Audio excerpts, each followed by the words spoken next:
नमस्कार, आप देख रहे हैं वीके न्यूज यूपी। मैं हूं आपके साथ योगेश मिश्रा। 2014 से लेकर अब तक पीएम नरेंद्र मोदी की सरकार ने कई बड़े और चौंकाने वाले फैसले किए हैं। अब सरकार ने एक बार फिर से 18 से 22 सितंबर के लिए संसद का विशेष सत्र बुलाया है। इस सत्र में 5 बैठकें होगी। इस बात की जानकारी संसदीय कार्य मंत्री प्रहलाद जोशी ने सोशल मीडिया प्लेटफॉर्म यानी कि जो पहले ट्विटर था अब एक्स हो गया पर जानकारी दी है। ऐसे में उम्मीद की जा रही है कि इस विशेष सत्र में सरकार एक देश एक चुनाव पर बिल ला सकती है।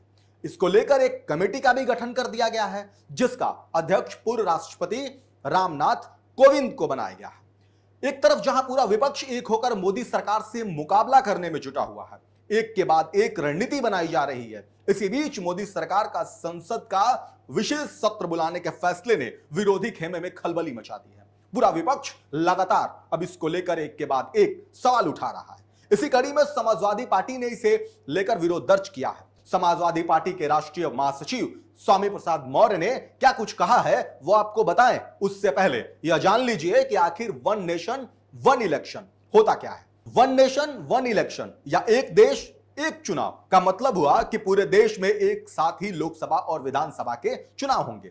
आजादी के बाद 1952, 1957, 1962 और 1967 में लोकसभा और विधानसभा के चुनाव एक साथ ही होते थे, लेकिन 1968 और 1969 में कई विधानसभाएं समय से पहले ही भंग कर दी गई।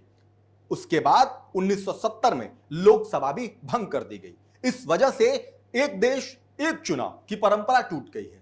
आपको बता दें कि मई 2014 में जब केंद्र में मोदी सरकार आई तो कुछ समय बाद ही एक देश और एक चुनाव को लेकर बहस शुरू हो गई।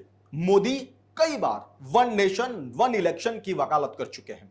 संविधान दिवस के मौके पर एक बार फिर प्रधानमंत्री मोदी ने कहा कि आज एक देश एक चुनाव सिर्फ बहस का मुद्दा नहीं रहा, यह भारत की जरूरत है। इसलिए इस मसले पर गहन विचार विमर्श और अध्ययन किया जाना चाहिए। कयास लगाया जा रहा है कि संसद के विशेष सत्र में मोदी सरकार one nation one election bill ला सकती है। इस वजह से ही पूरा विपक्ष बौखलाया हुआ है। इसी को लेकर समाजवादी पार्टी के राष्ट्रीय महासचिव स्वामी प्रसाद मौर्य ने इसका विरोध जताते हुए इसे लोकतंत्र की हत्या का प्रयास बताया है। समाजवादी पार्टी के राष्ट्रीय महासचिव स्वामी प्रसाद मौर्य ने एक्स ट्विटर पर पोस्ट करते हुए लिखा कि वन नेशन वन इलेक्शन का निर्णय संविधान विरोधी है, लोकतंत्र की हत्या कर राजतंत्र की स्थापना का सरकार का कुत्सित प्रयास है। सरकार के इस निर्णय की घोर भर्त्सना करता हूं। लोकतंत्र को बचाने के लिए सभी को एकजुट हो जाना चाहिए। गफलत में रहेंगे तो संविधान बदल देंगे। बहरहाल आपकी इस खबर पे क्या राय है हमें कमेंट बॉक्स में जरूर बताएं।